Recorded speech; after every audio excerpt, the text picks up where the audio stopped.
tausiah yang akan disampaikan oleh Ustaz Yusuf Abdullah dengan tema fikih puasa.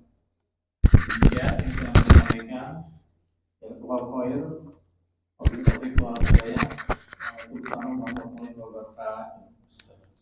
Bismillahirrahmanirrahim. Assalamualaikum warahmatullahi wabarakatuh.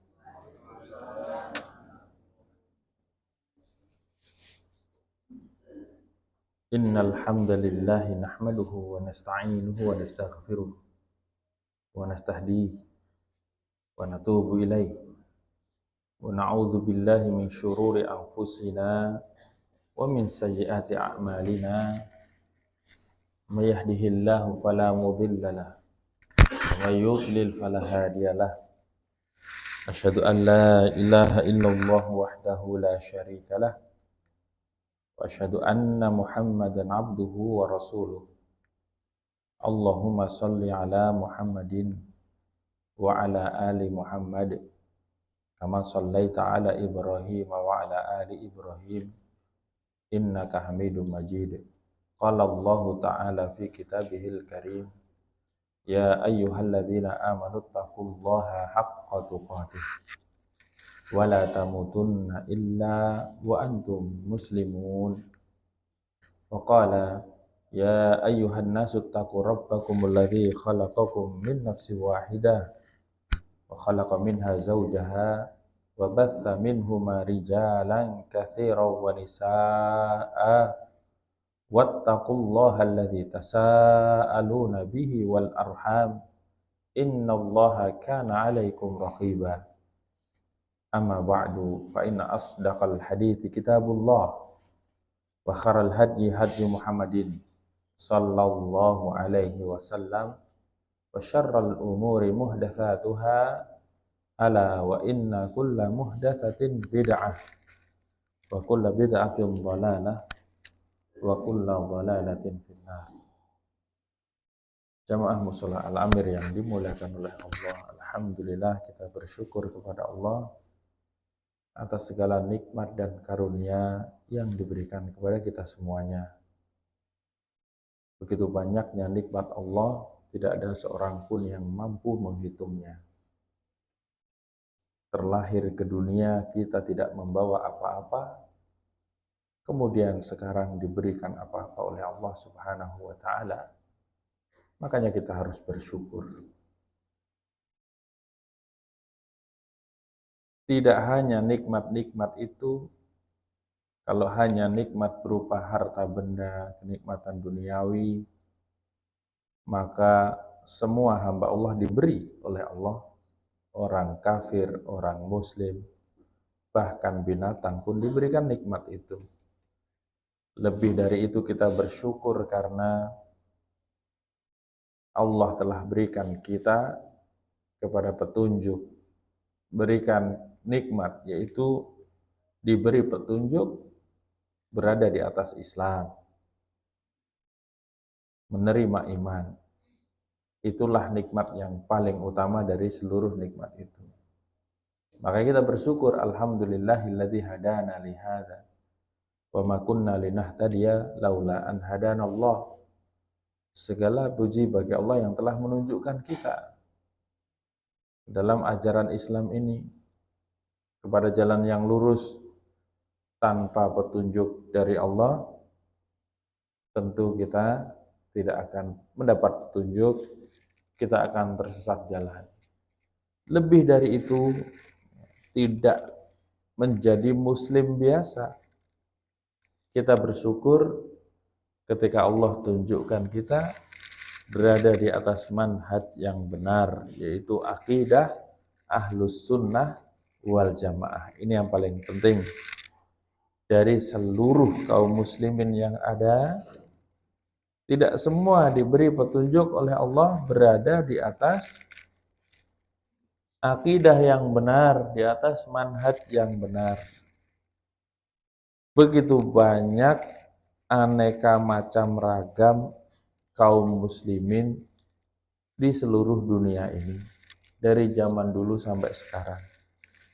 dari semua yang aneh-aneh itu, yang selamat nanti masuk surga hanya satu saja, yaitu Ahlus Sunnah wal Jamaah.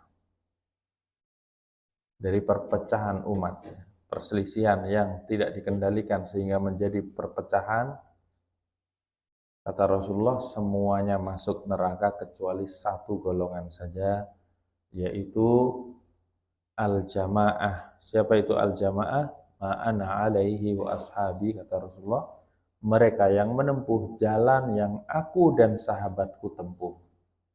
Makanya bapak-bapak, ibu-ibu harus rajin belajar bagaimana jalan yang pernah ditempuh oleh Rasulullah dan para sahabatnya, supaya tidak tersesat jalan.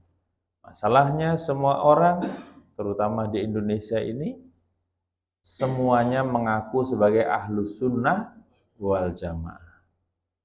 Yang paling bid'ah ngakunya paling Ahlus Sunnah. Malah namanya diambil sama dia, ya kan? Aswaja. Aswaja milik dia, Ahlus Sunnah wal Jamaah. Padahal sebenarnya mereka Ahlul Bid'ah wad Dolalah. Enggak boleh dibilang Ahlul Bid'ah wal Jamaah, enggak boleh. Karena kata jamaah itu identik dengan kebenaran. Jamaah itu identik dengan kebenaran. Kenapa? Sahabat Ibnu Mas'ud radhiyallahu anhu mengatakan al-jamaah itu adalah ma wafaqal haq wa in kunta wahdak. Jamaah itu adalah yang sesuai dengan kebenaran meskipun kamu sendirian. Walaupun sendiri, kalau di atas kebenaran, dia disebut al-jamaah. Makanya Ahlus Sunnah wal Jamaah, Ahlul Bid'ah nggak boleh wal Jamaah, wad Dolalah. Supaya kita selamat dari kebid'ahan, kita harus belajar, Pak. Saya bersyukur sekali kepada Allah karena diberikan petunjuk. Dulu awal-awal belajar Islam, masih kecil kita disuruh pesantren. Salah pesantren. Saya dulu waktu kecil dimasukkan di pesantren, pesantren full bid'ah. Full AC mending, full bid'ah. Alhamdulillah, dengan berjalannya waktu, belajar dan terus belajar, kita bersyukur kepada Allah. Allah tunjukkan mana akidah yang benar, mana yang sesat, mana yang menyimpang. Loh, emang ada pesantren yang begitu? Lah banyak. Udah kelihatan kalau misalnya kiainya, pimpinannya aneh-aneh, menyimpang. Bagaimana ajarannya kira-kira?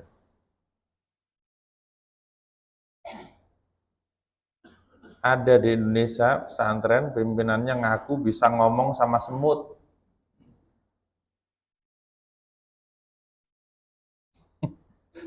Hah?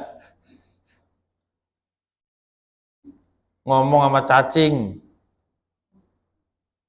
Ngancem malaikat, geser hujan, pawang hujan. Naudzubillah min dzalik, makanya bersyukur, Pak. Belajarlah akidah Ahlus Sunnah wal Jamaah. Ahlus Sunnah wal Jamaah, mereka yang dalam kehidupannya berpegang teguh kepada Al-Quran dan As-Sunnah, yaitu Quran dan hadis, dan memahaminya dengan pemahaman para sahabat, yaitu salafus soleh. Karena tadi al-jamaah itu adalah ma'ana alaihi washabi, mereka yang menempuh jalan yang aku dan sahabatku tempuh. Berarti kita harus memahami dengan pemahaman para sahabat Nabi. Kenapa orang pada menyimpang? Walaupun pakai Quran hadis, karena memahami menurut versi masing-masing. Tidak memahami berdasarkan pemahaman sahabat Nabi. Itu yang bikin menyimpang. Padahal kita itu disuruh ngikutin sahabat Nabi. Rasulullah sudah bersabda, fa innahu may ya'ish minkum fasayara ikhtilafan katsira. Nanti orang yang hidup kelak di antara kalian pasti akan mendapati banyak sekali perbedaan perselisihan. Kalau pengen selamat, fa'alaikum bisunnati wa sunnatil khulafa ar-rasyidin. Kalian harus memegangi sunnah ajaranku dan sunnah ajaran para sahabat.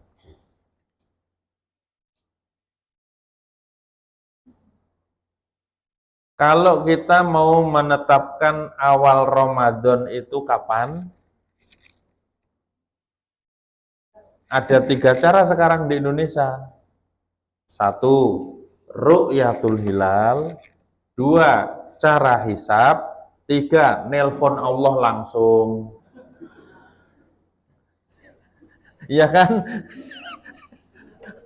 Ingat nggak yang di Jogja itu? Waduh. Padahal Pak, kalau ngikutin caranya para sahabat, ngikutin Rasulullah, menetapkan awal Ramadan adalah dengan melihat hilal. Sumu li ru'yatihi wa aftiru li ru'yatihi. Berpuasalah karena kamu melihat hilal. Berbukalah maksudnya Idul Fitri karena kamu melihat hilal.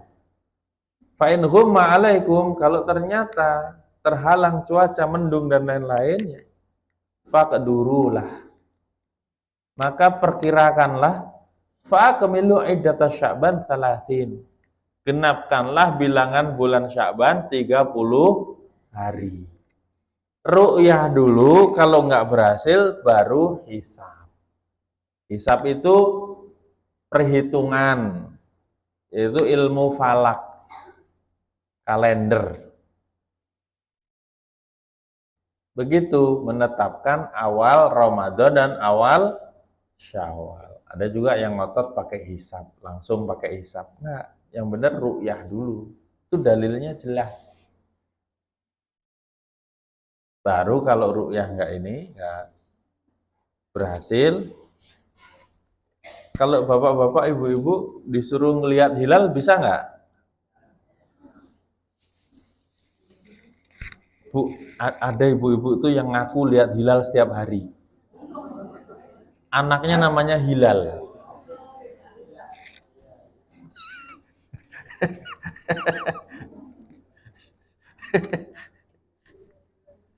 Yang lihat hilal itu yang harus yang punya ilmu. Di mana dia harus melihatnya bagaimana. Makanya dibantu pakai teropong. Kalau ada yang ngelihat, langsung disumpah. Nah, berita itu langsung disampaikan. Kalau sudah disumpah, harusnya diakui, baru diumumkan. Kalau di Indonesia ini alhamdulillah nanti ada sidang isbat namanya. MUI Depak kumpul menerima laporan dari tim ru'yah yang diakui di seluruh Indonesia titik-titiknya. Sayangnya kadang-kadang ada titik-titik yang tidak resmi. Titik resmi nggak lihat, titik yang tidak resmi ngelihat. Karena nggak resmi nggak diakui. Yang di Jakarta ini capung, selalu lihat terus dia.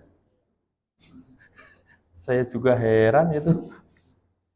Harusnya tiap titik itu ada perwakilan dari Kementerian Agama yang nanti langsung mengambil sumpah, kan resmi pemerintah. Baik. Jadi menentukan awal puasa pakai hilal. Ini kita bicara fikih puasa. Berikutnya, kalau antum ditanya apa itu puasa, jawabnya apa? Menahan diri. Menahan diri dari apa? Menahan diri dari makan, minum, dan semua yang membatalkan, semua yang dilarang. Karena ada orang yang puasanya hanya nggak makan, nggak minum, tapi mulutnya itu kelebihan.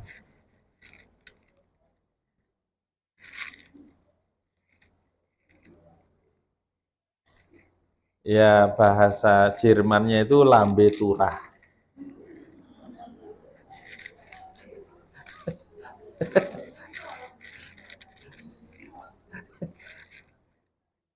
Lah nggak ada gunanya puasanya kalau cuman menahan lapar dan makanya Pak, puasa itu saya selalu sampaikan, kalau mau puasanya diterima oleh Allah, jangan hanya nggak makan dan nggak minum, tapi semua harus puasa.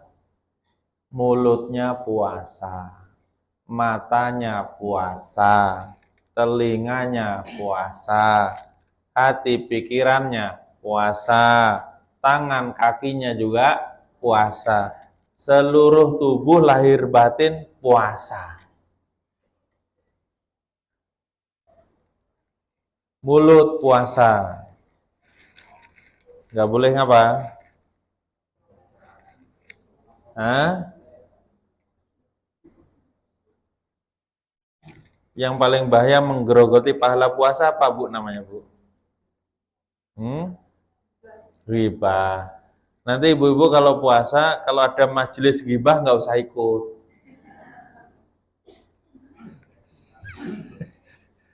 Ikutnya majelis taklim ya.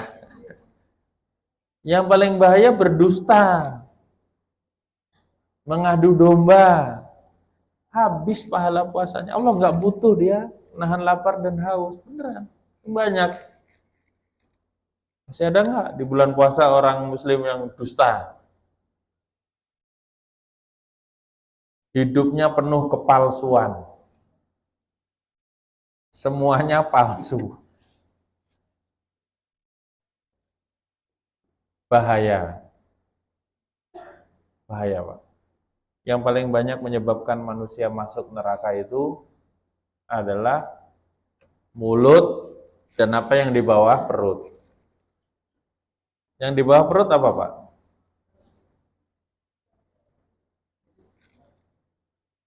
Saya tahu tempatnya, lupa namanya saya.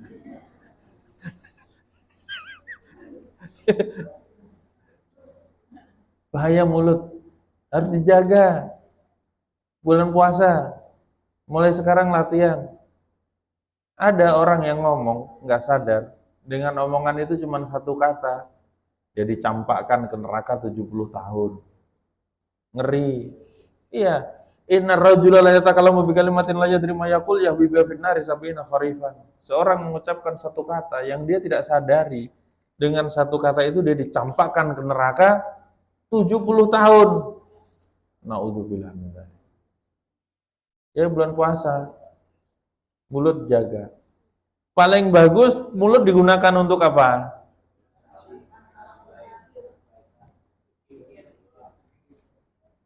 Itu yang paling bagus. Jadi untuk mulut ini kan cuma dua pilihannya. Ngomong baik atau diam. Kalau nggak bisa ngomong baik ya diam. Kalau nggak bisa diam ya ngomong baik. Kalau nggak bisa ngomong baik ya diam. Tapi bapak ada yang jawab, kalau nggak bisa ngomong baik diam. Kalau nggak bisa diam tidur aja katanya. Mengamalkan hadis yang salah. Tidurnya orang puasa adalah ibadah. Itu hadisnya lemah, jangan dipraktekin. Bikin orang males aja. Suami ngomong sama istri, "Mah, papa mau ibadah jangan diganggu." Ternyata mau tidur. Tolong mulut dijaga, gunakan. Yang kedua, mata harus puasa. Gimana caranya puasa mata? No, jangan melihat yang Kalau nggak ngelihat langsung, ngelihat dari HP sama atau tidak? Ramadan tanggal berapa? 1 Ramadan maksudnya Februari ini tanggal berapa? Gimana kalau tanggal 17 HP kita sita semua aja nanti? Boleh?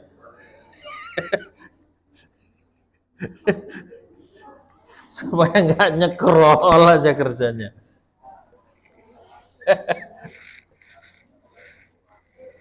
Ini mata kalau nggak dijaga bahaya. Bisa hilang pahalanya, berkurang dan hilang. Telinga juga. Puasa telinga. Puasa telinga. Jangan mendengarkan hal-hal yang dilarang untuk didengar. Kalau ada orang bilang gini, saya nggak bisa tidur kalau nggak dengerin musik, orang ini perlu diruqyah.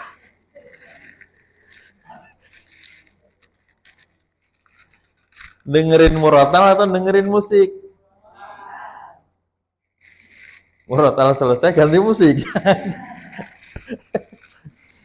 Jangan. Dengerin ghibah, jangan. Sayang telinganya.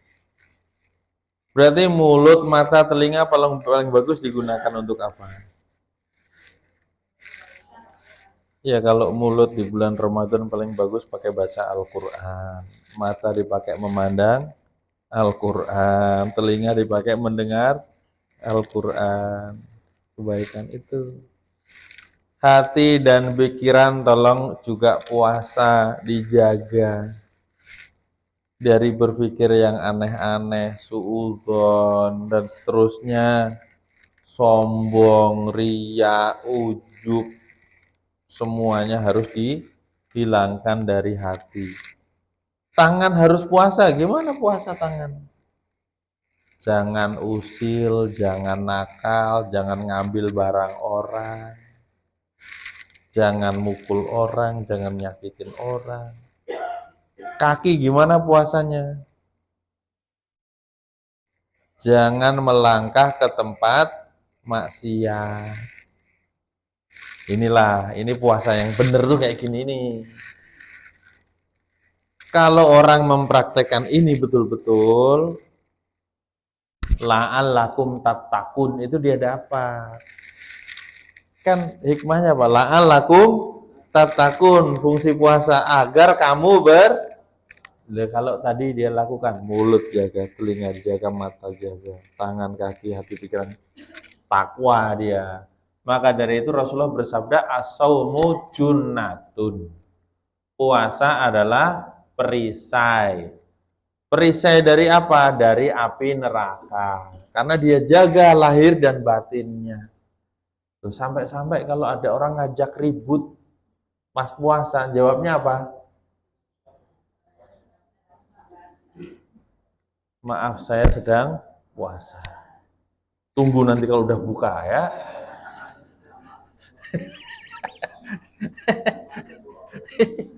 Jangan, udah saya puasa jangan diladenin. Malah ributnya habis buka. Habis buka ditungguin. Nah, apakah semua kaum muslimin puasanya seperti itu? Nah, makanya enggak semuanya takut tadi, enggak. Semoga Allah mudahkan kita semua. Puasa sebentar lagi, semoga Allah sampaikan umur kita. Yakin nggak ketemu Ramadan beberapa hari lagi?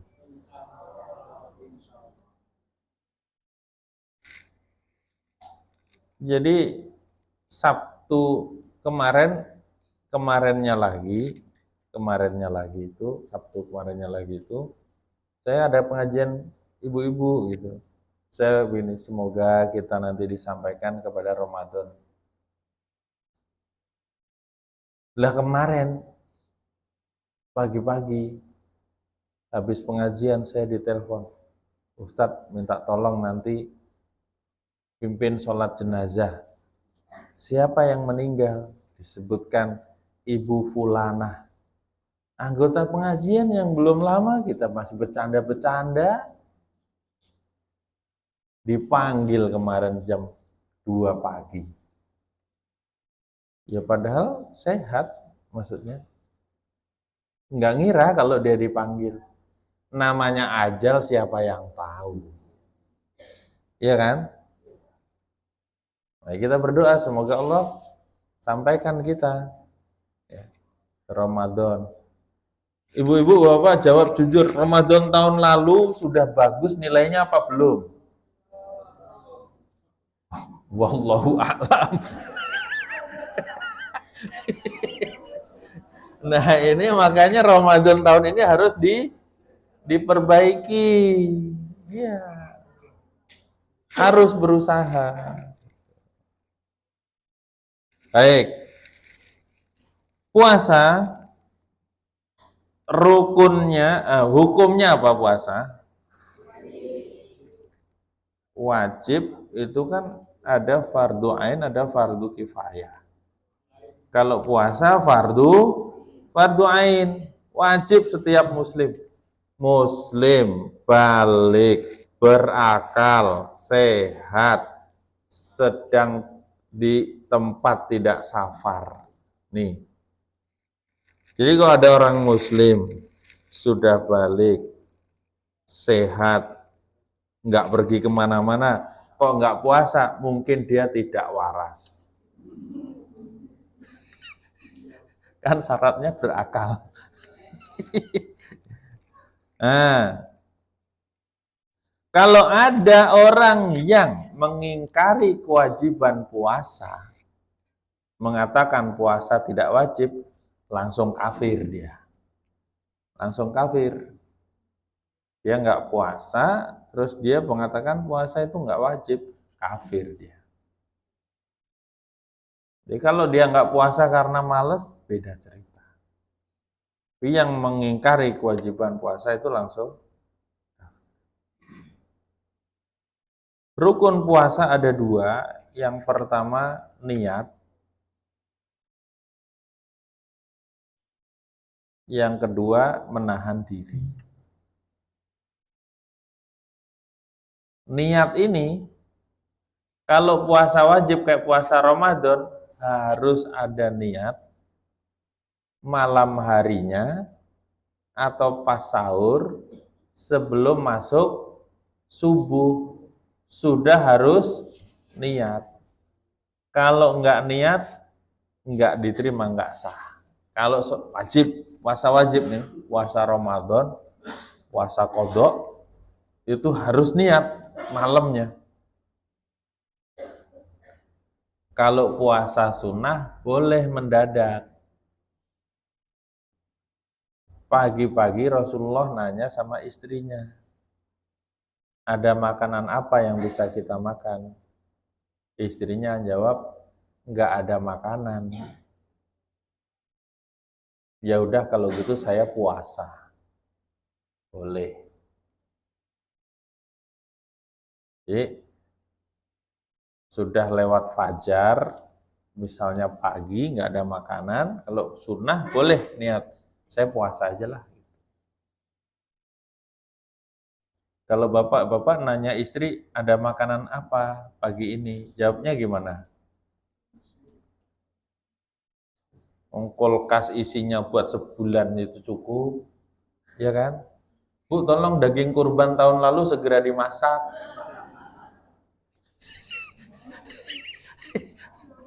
Masih menghuni freezer ya kan? Kalau puasa sunnah boleh mendadak. Berikutnya apa saja yang membatalkan puasa? Ini masalah fikih ini tentu ada banyak beda pandangan, tapi kita bicara yang penting-penting saja. Yang membatalkan puasa adalah apabila orang makan dan minum secara sengaja.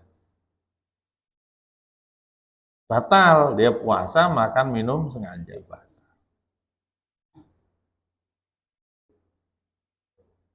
Kemudian melakukan hubungan suami istri. batal. Tidak hanya mengkodok, tapi juga bayar denda. Muntah dengan sengaja, batal. Muntah dengan sengaja, Pak. Kalau nggak sengaja beda.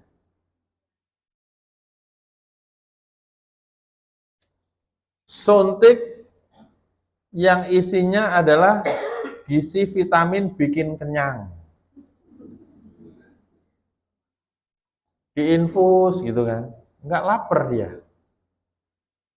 Atau ada suntik yang berupa obat itu gizi vitamin, dia nggak lapar. Boleh, itu membatalkan.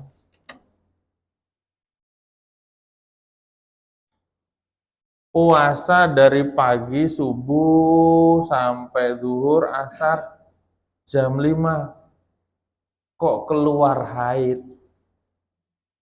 Batal tidak?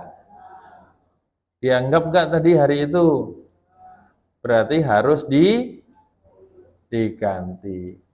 Gantinya dari subuh atau dari jam 5?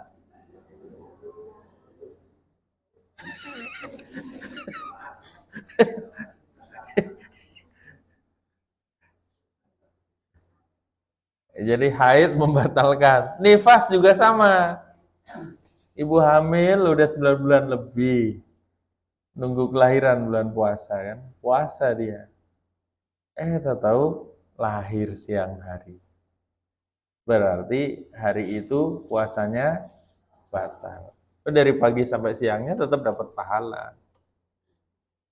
Ini tadi hal-hal yang membatalkan puasa.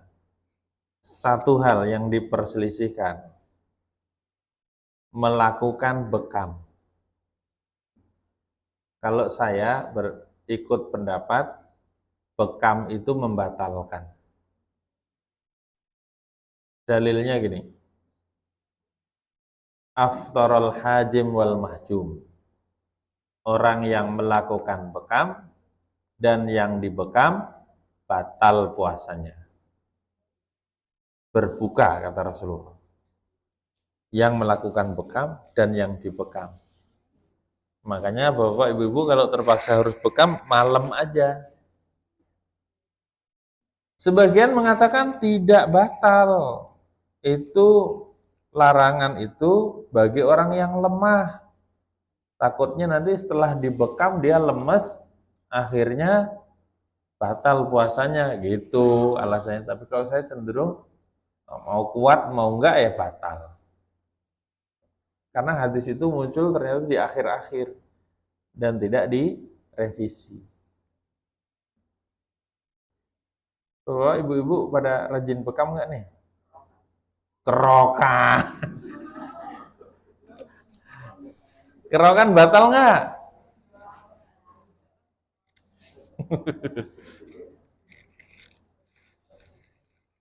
Kerokan tidak batal.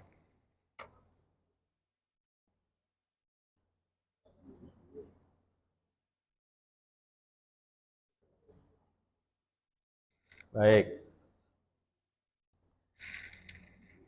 Berikutnya, hal-hal yang tidak membatalkan puasa, makan, minum dengan tidak sengaja, lupa.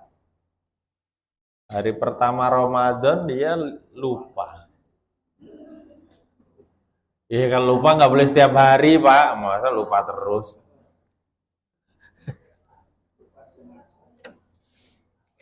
Saya pernah, alhamdulillah saya lupa kan, makan, minum, sudah kenyang.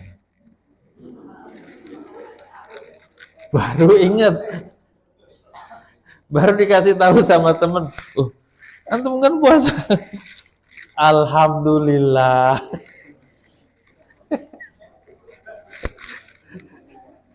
Man akala atau syariba. Siapa? Mana siapa akala? Siapa yang lupa sehingga dia makan dan minum, fal yatim saumahu kata Rasulullah. Dia sempurnakan puasanya. Fa inna ma'at amahullahu wa saqahu. Karena sebenarnya itu Allah ngasih makan dia sama ngasih minum. Namanya lupa. Udah kenyang lanjutin puasa. Kalau masih separuh di piring ya jangan dilanjut. Sudah ingat ditinggalkan. Mencret belum minum. Mana ada, namanya juga lupa, inget ya udah langsung berhenti. Itu nggak batal.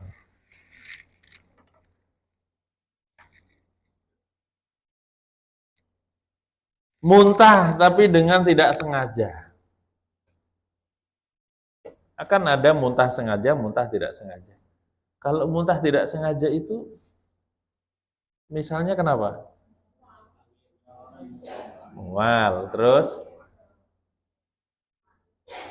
ada orang yang naik kendaraan muntah. Kalau saya mungkin muntah kalau cium bau busuk. Bisa muntah. Ada. Bu, kalau lihat mantan muntah nggak, Bu?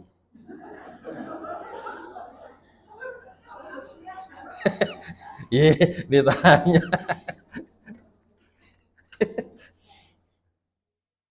Kalau nggak sengaja nggak batal. Tapi kalau sengaja, ada orang tuh dicolok bisa ya. Dicolok bisa muntah kan? Nah itu membatalkan. Kalau enggak, maka enggak batal. Tetes mata batal atau tidak? Bisa batal, bisa tidak. Kalau yang ditetesin matanya enggak batal. Kalau yang ditetes mulutnya batal. Namanya tetes mulut. Kan ada obat asma. Ya kan?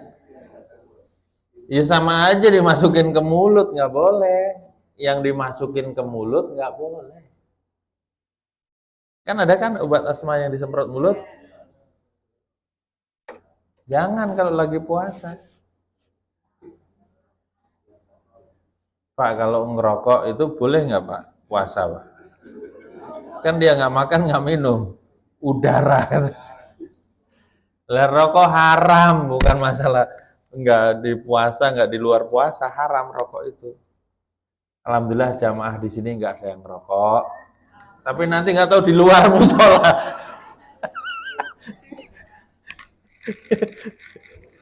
Kalau bisa jangan ngerokok. Ini orang yang ngerokok berhenti aja karena bulan Ramadan dia kan bisa nggak ngerokok. Tinggal lanjut aja. Niat di sini. Hawa nafsu kendalikan. Ini malah bukanya pakai rokok.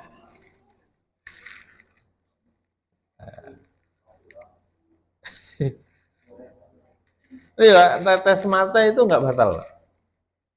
Tetes mata nggak batal. Sampai-sampai cabut gigi itu nggak batal. Yang penting dijaga jangan sampai tertelan apapun.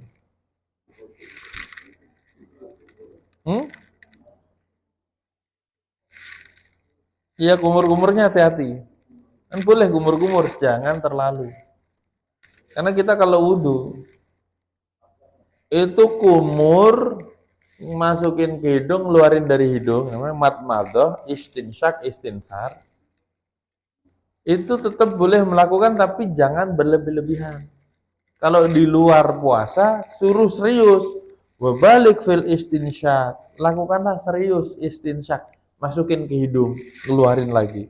Ila antakuna so'iman, kecuali kalau kamu puasa. Kalau puasa hati-hati. Nanti bisa masuk. Ada orang yang bisa minum pakai hidung. Ada.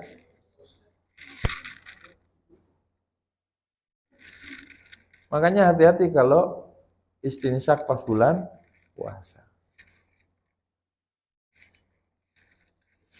Suntik obat yang bukan gizi atau nutrisi yang bikin kenyang. Hukumnya boleh. Obat ya. Makanya waktu itu bulan Ramadan sedang COVID, orang pada vaksin, nanya boleh nggak? boleh kalau sekedar obat. Hanya memang saya tidak divaksin. 4 kali itu saya punya kartu vaksin resmi, tapi nggak pernah disuntik. Kok bisa? Bisa. Dikasih dari teman yang dari dinas, yang dia tahu kalau itu bohong-bohongan. Ternyata terungkap sama filenya Epstein itu, programnya Bill Gates. Yang mau digagalkan sama Bu Siti Fadilah, Bu Siti di penjara. Karena dulu pernah menggagalkan flu burung. Ibu-ibu yang sudah divaksin kemarin rajin-rajin bekam ya, biar darahnya bersih, biar sehat, insya Allah. Minta sama Allah. Udah makanan banyak residu kimia, pengen beli buah pengen sehat, ternyata buahnya juga booster pupuk kimia juga ya kan. Makan ayam dikira bergizi, ternyata juga residu kimia. Ikan juga sama, hati-hati kita jaga kesehatan. Oke.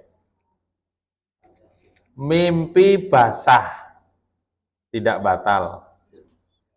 Mimpi basah itu apa maksudnya? Mimpi kehujanan.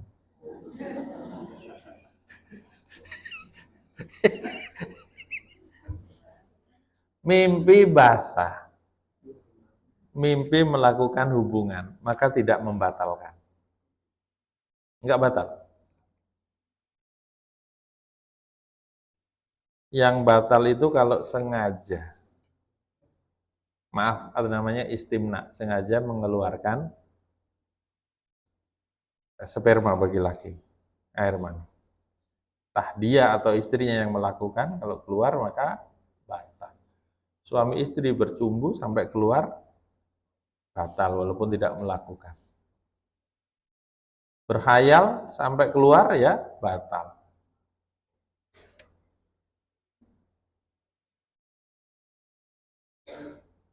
Nah, kalau ada luka, luka mengeluarkan darah,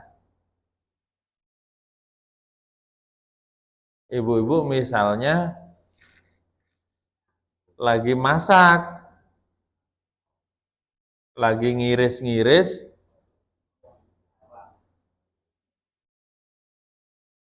ngelihat suaminya lewat, keiris tangannya.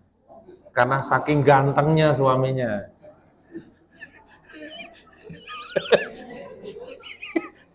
Ya siapa tahu ya kan. Kan ceritanya sudah ada zaman dulu.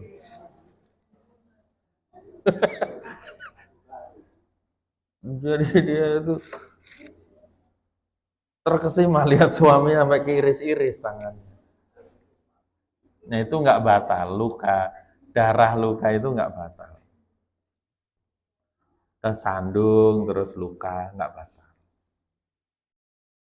Jadi kalau tadi yang batal apa? Hijamah, bekam. Bagaimana dengan donor darah? Ya donor darah mirip kayak bekam berarti hukumnya.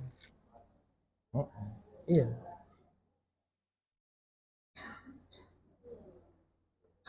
Iya. Nah, ini tadi nggak membatalkan. Puasa cuaca panas banget. Boleh nggak sih berendam? Boleh nggak? Boleh, yang penting jangan sambil minum ya kan. Berendam nggak apa-apa. Mandi terus pakai shower nggak apa-apa. Kalau ibu-ibu berenang hati-hati bu, kan kadang-kadang berenang itu kemasukan air, bahaya, hati-hati. Nggak apa-apa, mandi itu nggak apa-apa, ngademin tubuh nggak apa-apa. Karena kadang-kadang cuaca panas banget. Kalau di sini mah imbang. Saya pernah puasa di Mekah itu pas cuaca panasnya. Kalau mendekati 50 derajat atau lebih 50 kan panas banget ya. Panas. Pernah saya waktu di sana pas musim panas banget. Ya umumnya di Arab sana kalau pas puasa itu umumnya pas musim panas. Setelah Idul Fitri diajak main bola sama teman-teman di Mekah. Main bola kita di lapangan. Yang nggak pakai sepatu, kakinya pada melepuh. Karena panas sekali bawah itu. Musim panas itu panas, Pak. Saya ngalamin musim panas di Mekah. Zaman dulu di depan clock tower itu belum di marmer putih, masih aspalan dulu. Ada jamaah minta diantar belanja, setelah itu maghrib ke masjid telat dapatnya di aspalan. Nggak pakai sajadah pula, musim panas. Pas sujud rasanya nyos.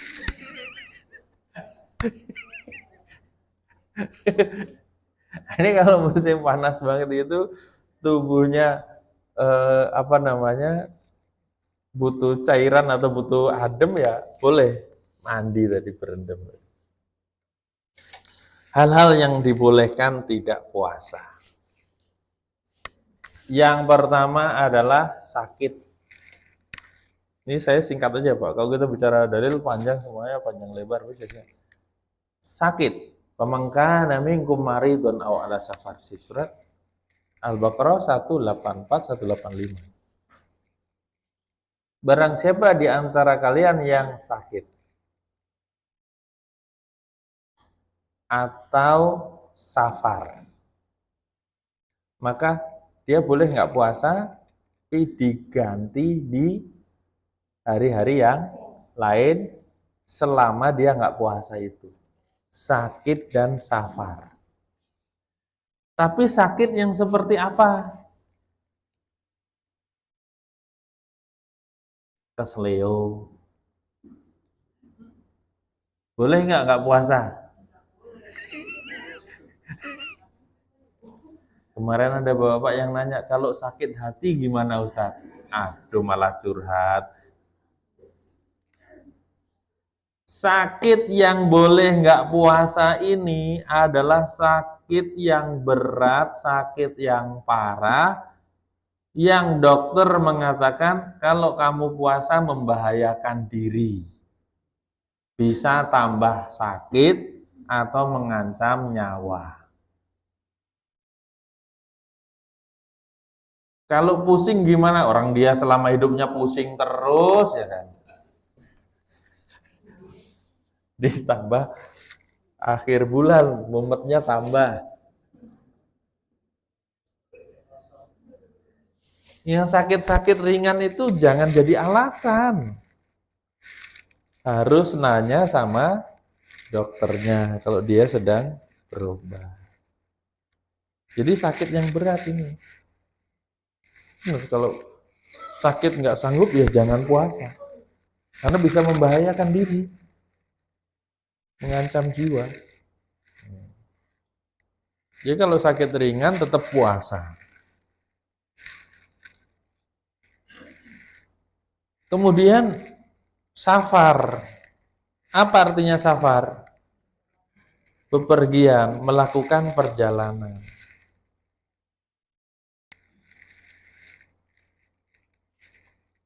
Ke Cilengsi itu safar nggak Pak? Ke Bogor safar tidak? Sebenarnya secara jarak mungkin sudah dianggap safar oleh sebagian ahli ilmu. Hanya begini masalah safar. Walaupun jauh, tapi kalau ternyata bisa berpuasa, lebih baik berpuasa. Mudiknya kemana Pak? Jogja. Jogja kalau naik apa? Pesawat atau naik mobil? Mobilnya ada AC-nya nggak? Capek nggak? Nggak. Berarti puasa atau enggak? Puasa. Kalau Bapak dari sini ke Jogja naik onta, barulah nggak puasa. Kalau safar itu ringan, mudah, tetap bisa puasa, maka tetap disuruh puasa. Kecuali kalau perjalanannya benar-benar jauh, berat, repot, nggak sanggup puasa, baru boleh puasa. Saya sudah pernah ngalamin kayak gitu, benar-benar hampir pingsan, baru saya batal. Jadiannya dari Mesir mau ke Indonesia, naik pesawat, turun di Thailand cuman mau ngisi bahan bakar, pesawatnya mogok, rusak. Alhamdulillah mogok kok di darat.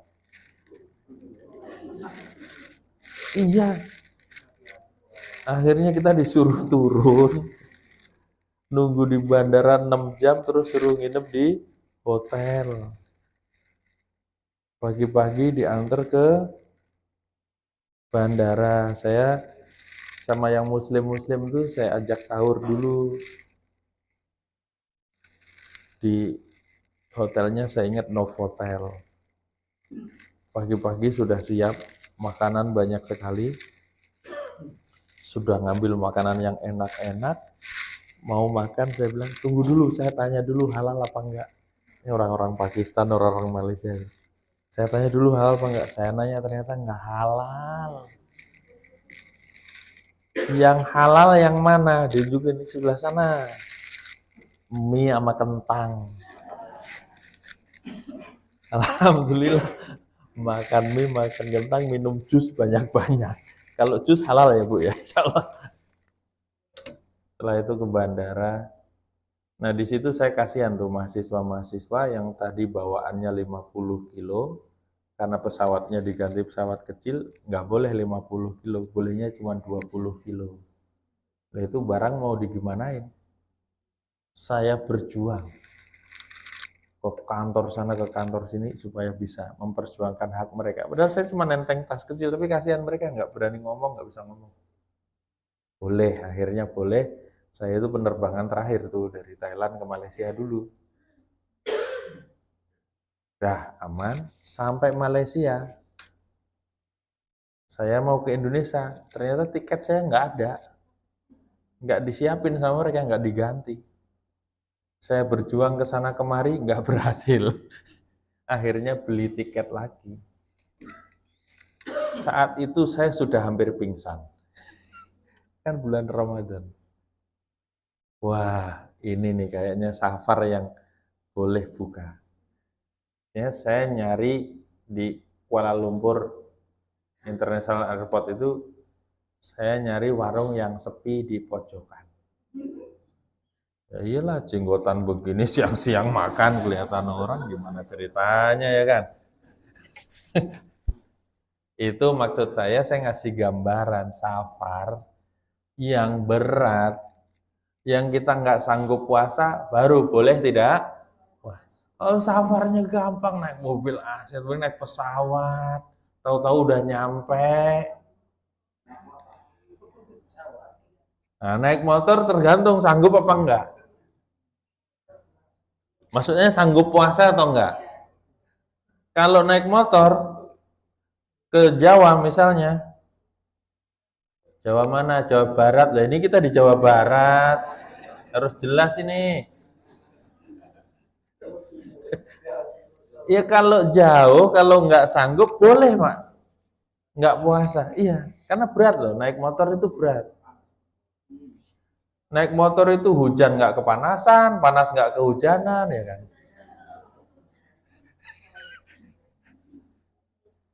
Berat. Maka boleh dia nggak puasa. Kalau safar yang seperti itu baru. Tapi kalau kita sanggup puasa, ya puasa. Jangan nggak puasa. Begitu. Safar. Eh, jadi sakit, safar, terus haid sama nifas, malah nggak boleh puasa.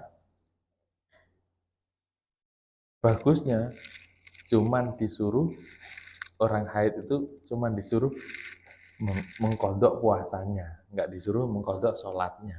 Ya kan Bu, kalau pas haid kan nggak sholat, nggak puasa, tapi disuruh bayar puasanya aja. Sholatnya nggak disuruh. Nah, ada lagi wanita hamil dan menyusui. Itu kalau bahaya janinnya, membahayakan diri dan janinnya puasanya, boleh nggak puasa.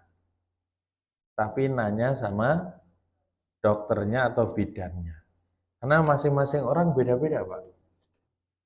Ada orang yang kandungannya lemah, dibentak suaminya langsung keguguran.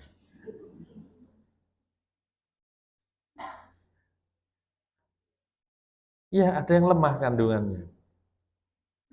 Kalau lemah nanya sama bidan boleh puasa apa enggak.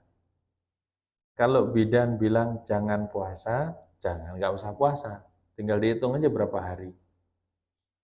Kalau bidan atau dokter bilang boleh puasa, ya puasa. Begitu juga wanita yang menyusui.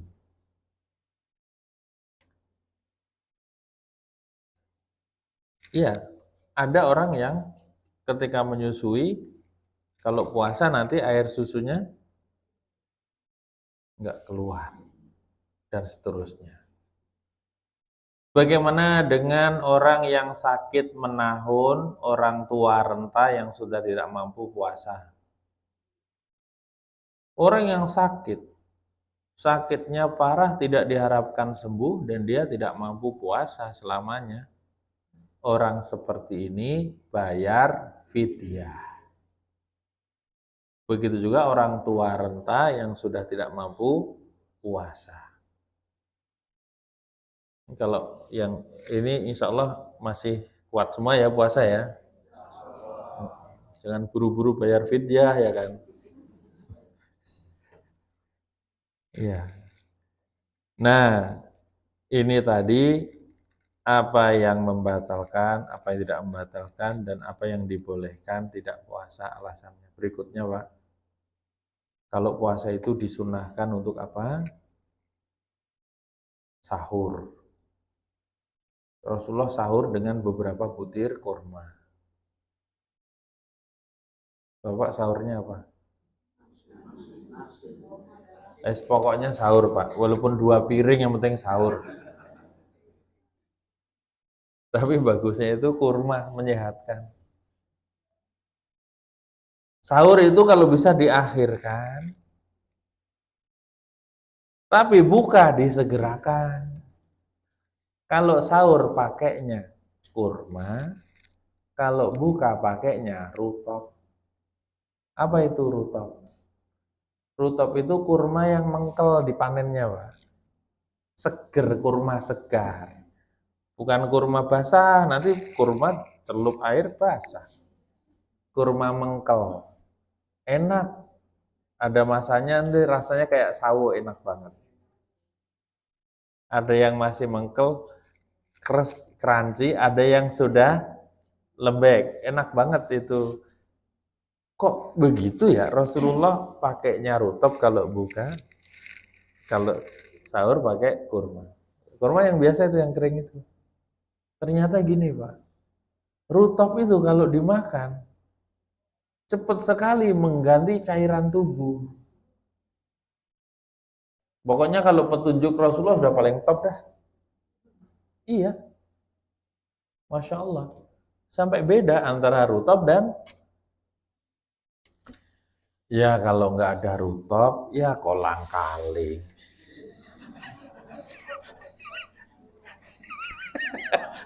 Orang Indonesia.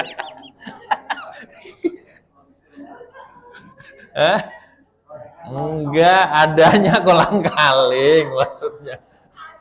Adanya. Terus apa? Gini Bu, orang Indonesia itu, takjil itu kan harusnya menyegerakan. Makan rutop, minum, sholat. Baru nanti mau makan. Itu takjil yang benar. Sekedarnya aja. Nah ini takjilnya, lontong, bala-bala, risol, kolak, es teh, es cendol. Kayak gini kok takjil, namanya pembalasan. Seharusnya kalau puasanya bener, badannya sehat. Bener nggak sih? Berat badannya turun. Lah kok malah tambah?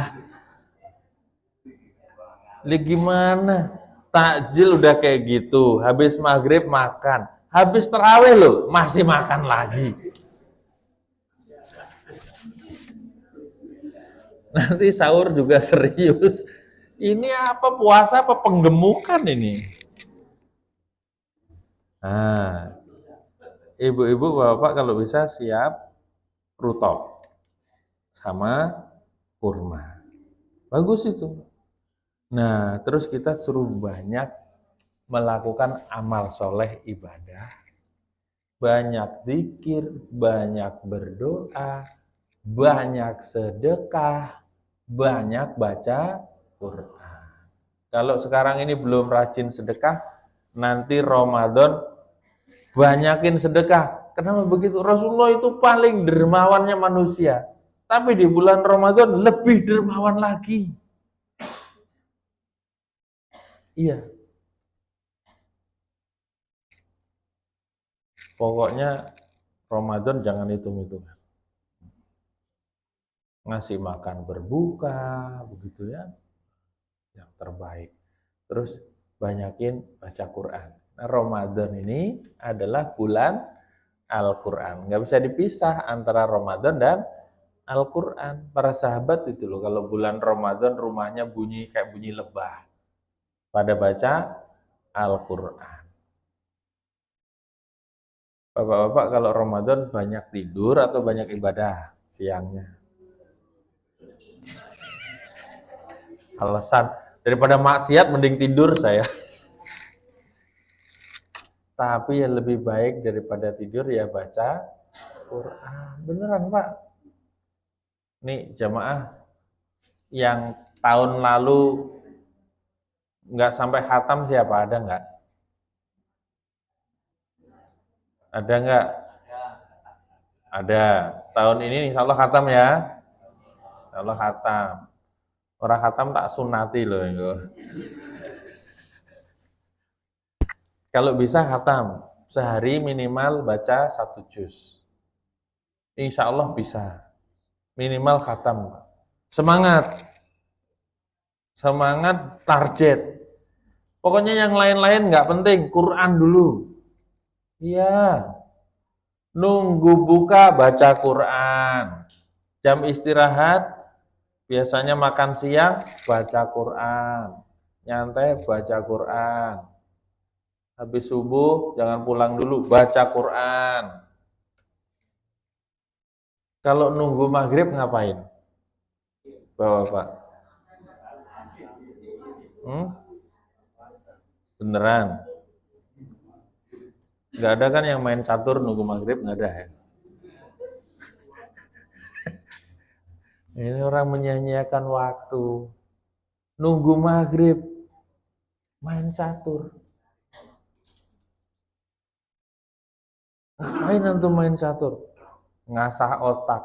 Kamu asah dari dulu nggak pinter-pinter. Main catur itu haram hukumnya. Bulan puasa atau di luar bulan puasa. Main game sama, nggak boleh. Ngabuburit boleh, jalan-jalan, keliling-keliling. Hati-hati matanya. Tadi kan suruh jaga mata.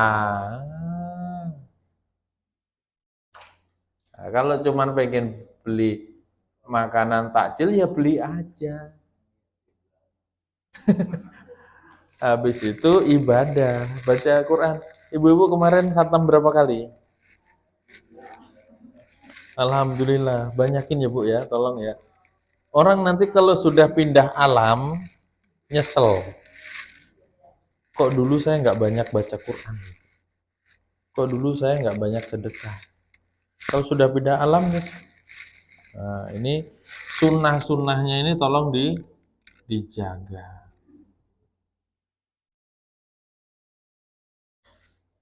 Pokoknya amal soleh semuanya digiatkan.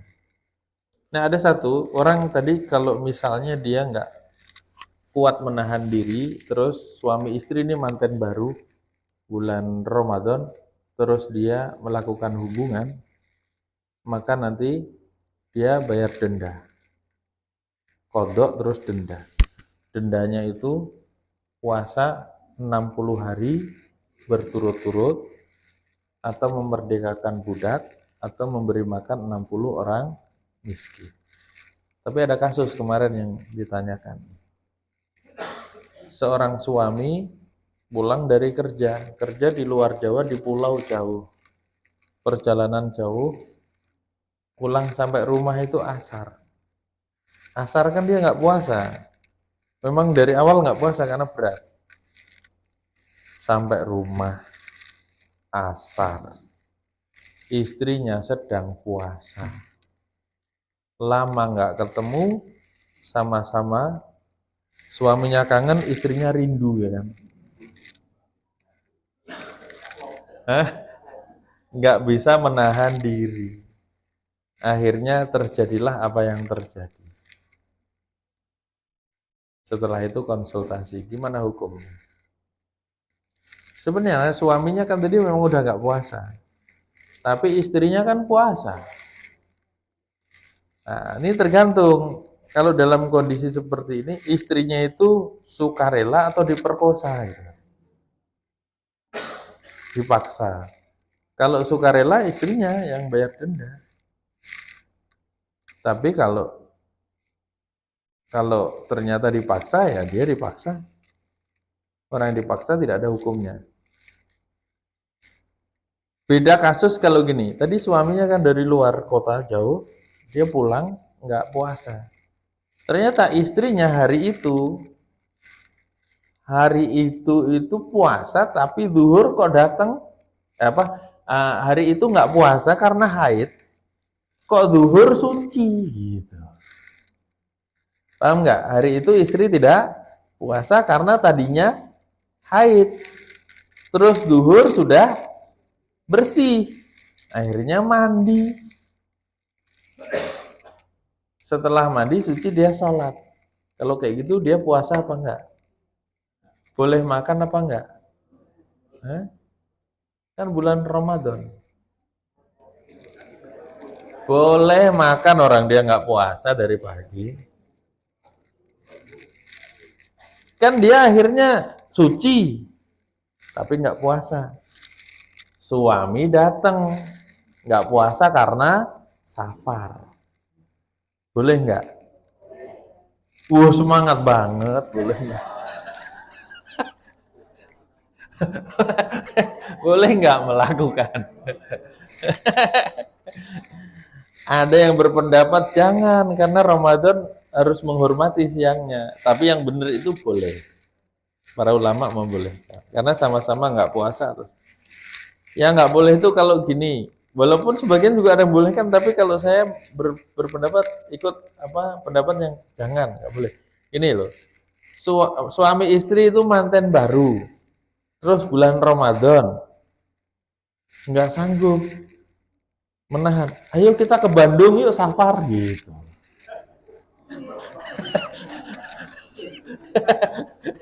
Tujuannya untuk biar bisa melakukan yang kayak gini nih, ngakal-ngakali.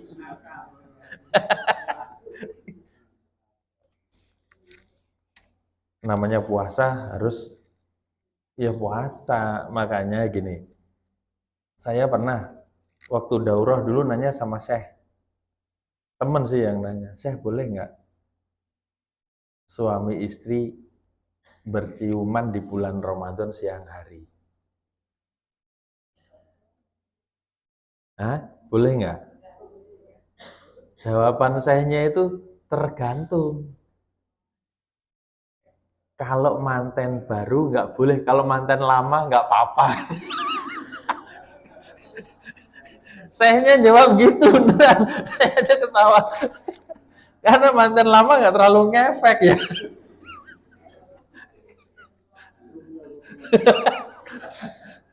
Dayanya udah berkurang. Begitu jawabannya. Makanya nggak boleh kalau yang masih muda, bahaya. Nah, saya kan di Pondok Gede itu pasar kan banyak becak ya Bu ya. Saya itu sengaja ke situ, minta diantar sama temen, terus pulangnya naik becak, tuh sengaja naik becak sampai rumah nganter. Nah sambil dia nggak gowes gayuh itu sambil ngobrol, niatnya saya dakwah bulan puasa. Pak, boleh nanya-nanya, asalnya dari mana itu? Ternyata satu daerah sama saya ya kan. Ngobrol-ngobrol terus saya tanya, Bapak gini puasa nggak Pak? Waduh, mohon maaf Mas, anak saya pengen baju baru, keluarga pengen pulang kampung, saya harus narik, nggak kuat kalau puasa. Iya Bu, narik becak itu berat, apalagi kalau yang gemuk-gemuk penumpangnya ya kan, butuh tenaga ekstra. Udah penumpangnya gemuk, banyak polisi tidur pula ya kan. Yang paling nggak suka polisi tidur itu tukang becak. Dia nggak kuat puasa. Loh gimana ini? Waduh, berarti selama ini nggak bisa puasa dong? Nggak bisa Pak, karena begini kondisi. Waduh, kalau gitu apa hikmah diwajibkannya puasa ya kan? Akhirnya gini, Pak saya ajarin mau nggak? 11 bulan yang selain Ramadan itu setiap hari narik Bapak harus nabung. Minimal misalnya 20.000 tabung, jangan diutak-utik. Jangan dihabiskan buat ngerokok, saya bilang. Kan maaf ya, rokok itu kan butuh banyak. Nunggu penumpang rokok ini rokok. Biasanya kalau perokok itu sehari berapa banyaknya? Hmm? Satu bungkus berapa harganya? Terakhir beli berapa Pak? Kejebak nanti. Rokok rokok berapa sebungkus? Ada yang 30. Ngelinting dewe berapa?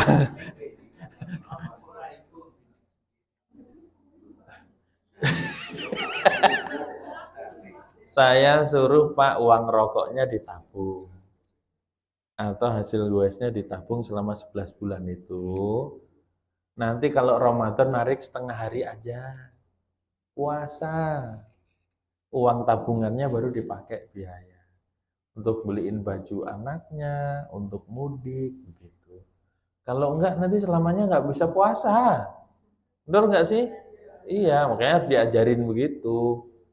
Ajarin supaya dia bisa puasa. Kan saya tanya, sebenarnya Bapak pengen puasa enggak? Iya, saya pengen gitu. Ya tapi kondisi kayak gitu memang berat, Pak. Iya berat, kerjanya memang berat. Saya bilang, Pak, saya punya tukang saya itu puasa semua dan kerja biasa. Ya tergantung niatnya ya kan. Niat dan usahanya. Makanya kalau kaitannya itu masalah kebutuhan ya saya suruh nabung. Nah, kalau disiplin insya Allah bisa. Kalau misalnya 20.000 sehari, sebulan dapat berapa? 600 kan? Ya kalau kali 12 kali 11 berapa 600? Lumayan kan? Sudah bisa dipakai untuk biaya lebaran anaknya sama mudik. Mudik naik becak juga nggak bayar ya kan?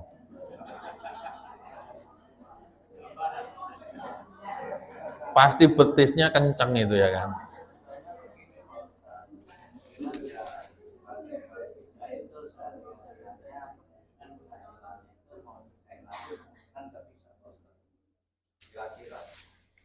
Karena saya nanya Pak, kenapa saya usulkan untuk nabung? Saya nanya, Bapak sehari dapat berapa?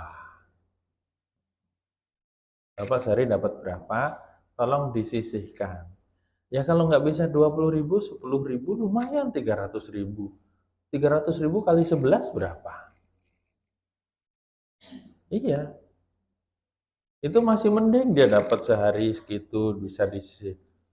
Ada bapak-bapak itu saya tanya, Bapak kerja dapat gaji berapa? Saya dapat gaji sekian juta bersih Ustaz. Bersih itu maksudnya sekali dapat langsung bersih habis. Untuk ini nggak ada sisa, itu namanya gajinya bersih. Lebih lebih ngenes lagi ini ya kan.